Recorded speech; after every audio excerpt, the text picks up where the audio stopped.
Last బంతి, last over టోటల్‌గా దేశం మొత్తం తన మీదనే దృష్టి పెట్టింది హార్దిక్ పాండ్యా మీదన.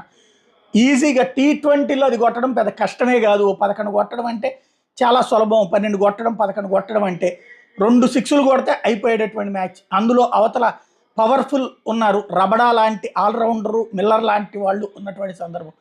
అలాంటి సిచ్యుయేషన్‌లో గెలవడం ఎలా అనుకున్నటువంటి దశలో ఉన్నది బూమ్రా అయితే ధైర్యం ఉండేది. ఇంకోవైపున కుల్దీప్ యాదవ్‌ది అయిపోయింది. ఇక హార్దిక్ పాండ్యా ప్రతి బంతి కూడా అంటే ఆల్రౌండర్లే గెలిపిస్తారు అన్నటువంటిది మరొకసారి నిరూపించాడు. అంతకుముందు మన టీ20 వరల్డ్ కప్ అప్పుడు కానీ, వన్డే వరల్డ్ కప్ అప్పుడు కానీ చిట్ట చివరిలో బౌలర్లు కానీ ఆల్రౌండర్లే గెలిపించినటువంటిది మళ్ళీ అదే సాధ్యమైంది. హార్దిక్ పాండ్యా ప్రతి బంతిని జాగ్రత్తగా వేయడం, చివరి ఓవర్